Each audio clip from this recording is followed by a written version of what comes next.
La parole est à Monsieur Gana.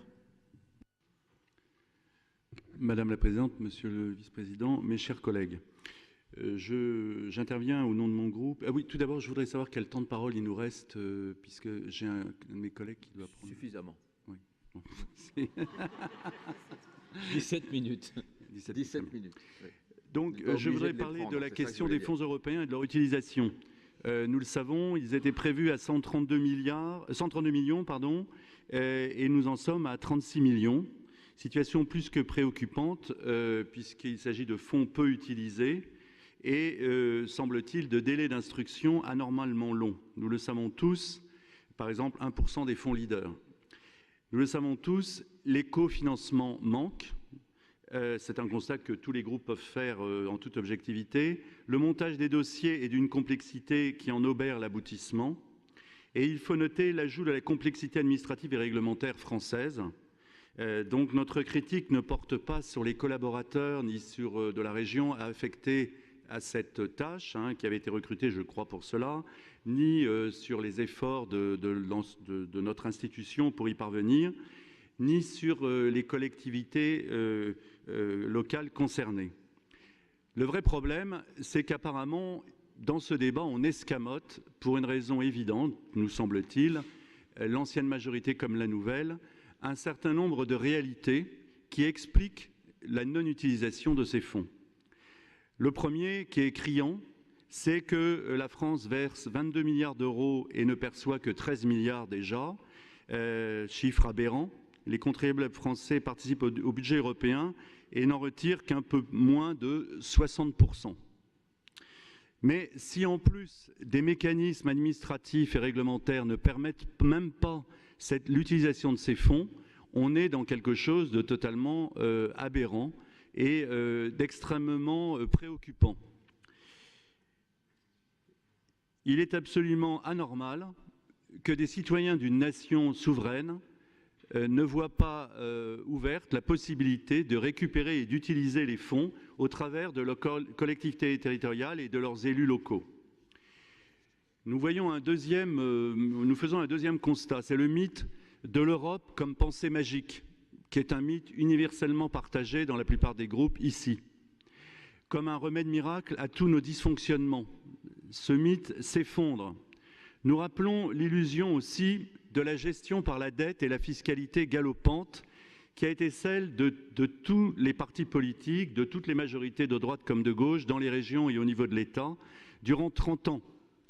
Donc évidemment maintenant, ces deux mythes montrant leurs limites et montrant surtout le côté illusoire de leur réalité, il est devenu impossible de récupérer les fonds européens que les contribuables français paient par l'intermédiaire de l'État et de la contribution de la France au budget de l'Union européenne. Comme cette politique de l'open bar fiscal et de la dette entraîne aujourd'hui un problème budgétaire général de la puissance publique, que ce soit l'État à travers ses dotations aux collectivités territoriales particulièrement, et des ressources fiscales limitées qu'elles peuvent percevoir, il est bien évident que le problème du cofinancement devient extrêmement préoccupant. Nous sommes dans une impasse totale et je ne vois pas tellement comment nous pourrions nous en sortir. Alors l'Europe nous disait, je regrette que M. Retailleau soit absent, mais voilà, il a signé dernièrement un article avec M. Wauquiez, M. je crois, Jacob et un de leurs collègues députés européens, qui d'ailleurs avait voté le CETA. Ils parlaient tous les quatre d'une Europe protectrice. Eh bien, nous voyons là que l'Europe n'est pas protectrice. Cela signifie pour nous que le fait d'avoir négligé la question de la démocratie interne, de la démocratie locale, de la démocratie régionale, de la démocratie nationale par rapport au transfert de souveraineté, nous mène aujourd'hui à une impasse budgétaire. Il est évident aujourd'hui que la non-réalisation d'un certain nombre de projets par manque de cofinancement bloque une partie des projets pour la ruralité. Et je pense que si nous n'en prenons pas conscience, nous mentons aux Ligériens. Et je m'aperçois que les deux groupes qui ont été majoritaires ou qui le sont, étrangement, n'abordent pas ce sujet. Comment se fait-il qu'ils essayent d'escamoter ainsi le débat ? Serait-ce parce que, d'une certaine façon, ils sont à l'origine de l'impasse. Je dois vous dire qu'il y a une chose qui nous a frappé dans l'utilisation des fonds européens, c'est que ceux dédiés à la propagande, qu'on appelle aussi communication, mais que nous pensons être de la propagande et dont le montant a beaucoup augmenté depuis un an en vue des élections européennes, là, par contre, l'allocation des budgets est complète et la dépense est engagée à 100%. Il y a même la création d'une radio Bruxelles dans notre région, ce qui est la première fois, à ma connaissance, depuis les années d'occupation, qu'un organe dépendant d'une puissance publique internationale étrangère a le droit d'émettre en France pour défendre sa politique sans contradiction. Je regrette, ça fait sourire certains sur les bancs de l'exécutif, mais c'est la réalité. Citez-moi un organe d'un État étranger, d'une puissance politique, administrative reconnue au niveau international, qui dispose d'une radio, même numérique, sur le territoire national, émettant sur le territoire national. Moi, avant 1945, cela existait. Depuis, il me semble que ça n'existait plus. Radio Europe. Donc,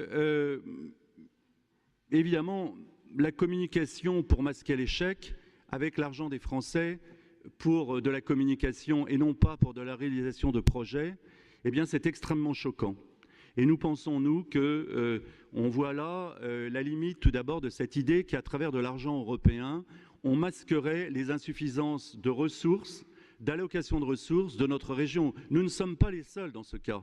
Toutes les collectivités territoriales sont dans ce cas. Mais nous n'avons pas fait la prévision de réduire un certain nombre de postes budgétaires afin de faire face à ce manque de cofinancement. Et moi, je vous le dis, si nous n'intervenons pas rapidement là-dessus, nous allons perdre ces fonds européens. Si nous n'en réalisons pas, je crois qu'il y a un ratio, je ne l'ai plus en tête, je crois que c'est 30% avant la fin de l'année. Enfin, peu importe. De toute façon, si nous ne parvenons pas à ce ratio, nous perdrons ces fonds partiellement ou totalement. Or, c'est de l'argent qui nous appartient. Ce n'est pas parce qu'il arrive de Bruxelles qu'il tombe du ciel. Et moi, je vous le dis, les citoyens de notre région s'en souviendront dans les scrutins prochains. Vous prenez une responsabilité en masquant le débat. Mais nous avons pour vocation d'ouvrir les débats. Et vous le savez qu'en général, quand nous les ouvrons, ils ne se referment pas. Par conséquent, ayant dit ce que j'avais à dire, je laisse la parole, je crois, à mon collègue Pascal Nicot, et je vous remercie.